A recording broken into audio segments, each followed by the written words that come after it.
month. The IEC's decision is based on a perceived similarity with another political party and the use of the South African flag in their logo. For more on this, we're joined by ActionSA National Chairperson Michael Beaumont. Michael, a very good morning to you. Thanks for making the time to talk to us.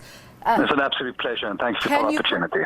Can you confirm the rejection by the IEC? Yes, I can. The IEC sent us a letter yesterday stating that ActionSA's registration has been rejected, and they did so on the grounds of an alleged similarity on the part of our branding to that of another organisation, as well as the use of the South African flag in our logo. So can one assume that this is not an outright rejection? You can go back and fix the things they're concerned about and reapply? Well, we aren't interested in that process right now, to be honest with you, because we believe the IEC has been incorrect in their application of the law. The legislation also allows for an internal appeals process, which we have already initiated, because we believe that the IEC has not been consistent in the manner in which they have applied the legislation. So what's the way forward? Well, we're going to be launching our appeal in the coming days. And the essence of that appeal is that the IEC in the past has allowed a political party like the AIC to register despite far greater and striking similarities to the African National Congress. And in this instance, they are denying our application, saying similarities to a political party that we do not believe the similarities rise to the level of confusing voters. And more importantly, this political party that they are saying that we are similar to has never contested an election. So when they talk about confusing voters, we do not believe there are voters to confuse in this matter. With hindsight, was it a good idea to use the similarities of the country's flag in your logo? We believe so. You know, we've been through an extensive public engagement process through the People's Dialogue, and we are inspired by the people of South Africa.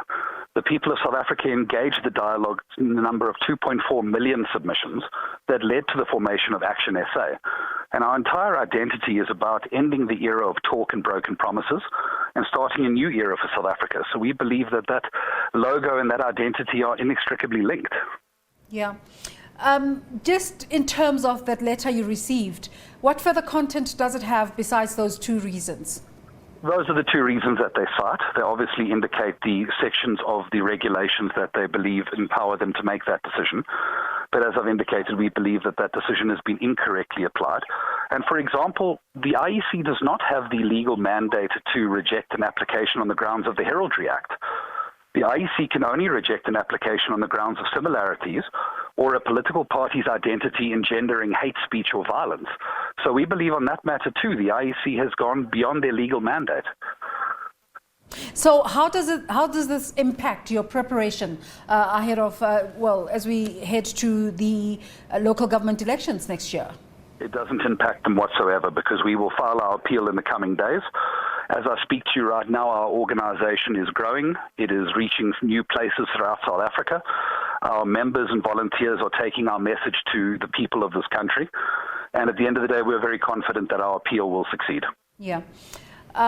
Just as an aside, on just a few days ago, Julius Malema of the EFF tweeted, in jest of course, about how ActionSA did not have any activities related to Heritage Day. What have you got to say to that? I would suggest that he wasn't looking closely enough, because Herman Mashaba was in a number of communities across Gauteng on Heritage Day and the days that followed over the weekend.